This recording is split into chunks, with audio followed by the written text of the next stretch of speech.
So you can see how dirty my Blackstone is. Just got done cooking. There's some brown sugar, there's some sweet stuff, there's some like syrupy stuff all on here. And I'm just going to show you my way to easily clean this up so that it's usable. I'm also going to be using, for the first time, I've never used this, the Blackstone Griddle Seasoning and Cast Iron Conditioner.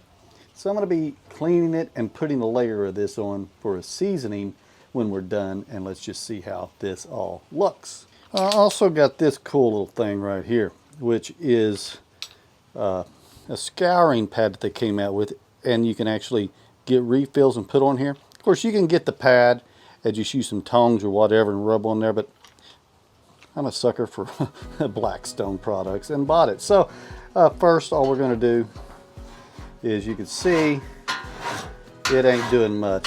It is caked on there. It's syrupy. Just a scrape isn't going to cut it. So let's add some water and heat. It's already been warming up.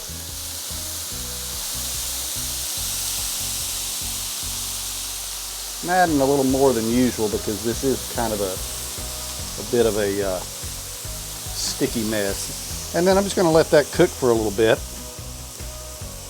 and see if that don't bring out just a little more, some of that sweetness, stickiness on here.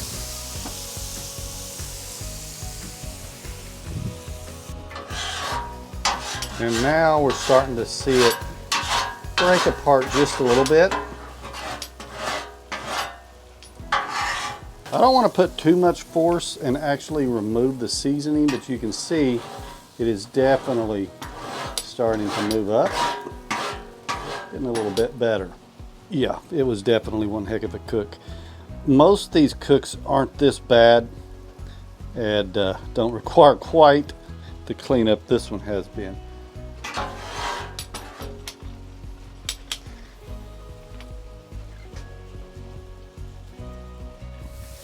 Add another layer of water on here.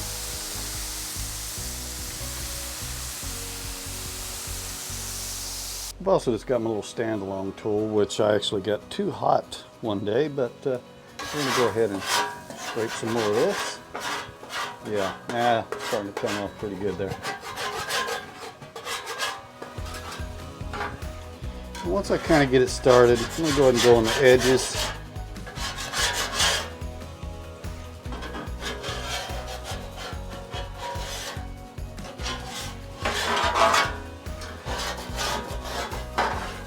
Send it right down in here.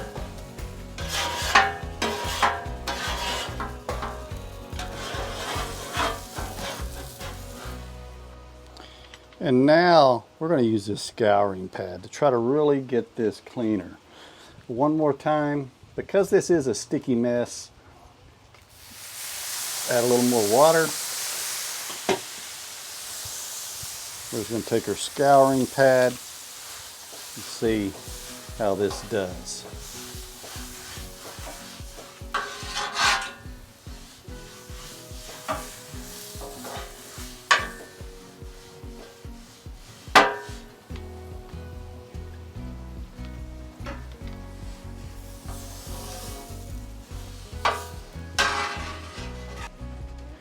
And it seems to do pretty good. You can already see how it's starting to improve here. It's dark outside, so I got a light. Hopefully you can see. It's also raining.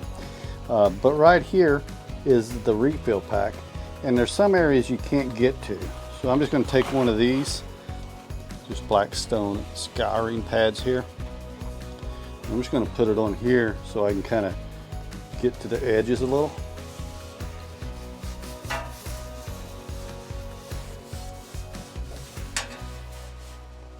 And honestly, this may be as good, if not easier, than using it with that other one attached.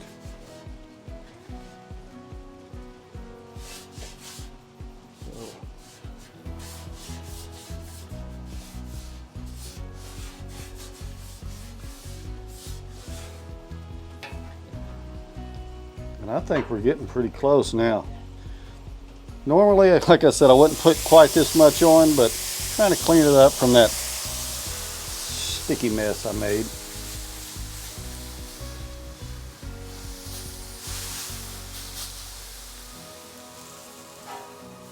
And some people's probably going to watch this and say, you're not cleaning it right. Well, let me tell you, this is how I clean it. It works for me. Do this after every cook.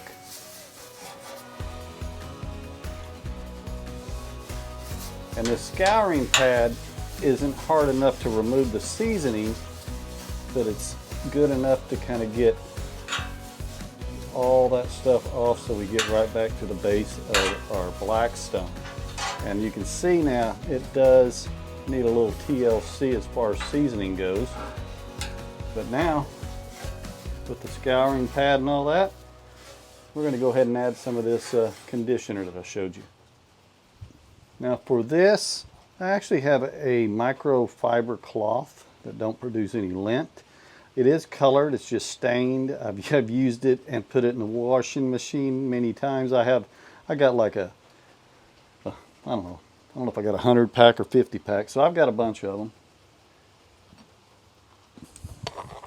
You can use a paper towel if you prefer. And here it is, brand new jar, never used. We're just going to take a scoop of this. Yeah, I've never used this. I usually use avocado oil or canola oil, but I thought I'd give this a try. A lot of people swear by it. They say do it at least 2 times a month. This isn't a brand new unit, so I'm not completely seasoning it like new. But then I'm going to go ahead and take this cloth and just going to use it to really just spread this all around.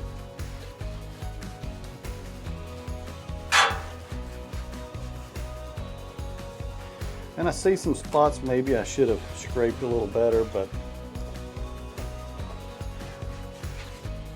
be all right. For this round, we're just going to go ahead, get this coated good.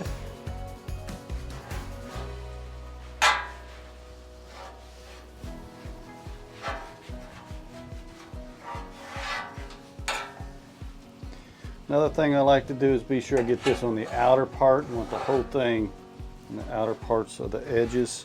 I'm going to get some of that seasoning, whether you're using canola oil or something else for this. I'm just going to go ahead and coat that in. And we're just going to let that burn off now. So there we go. It looks pretty good now. I'm not shooting for perfect. These areas don't get as hot. I've had trouble getting those heated. I don't know.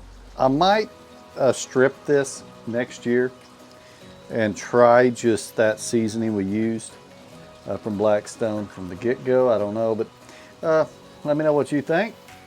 Typically I don't use the scour pads after every cleaning. It's just because this one was so sticky. If you use some like syrup or barbecue sauce and it just kind of becomes a mess, sloppy, those work well. But just a burger or something, all you need is your little deal here, and scrape it after each one. Maybe put a layer of this seasoning on or your favorite oil, and that's pretty much it. So reconditioned and ready for another cook.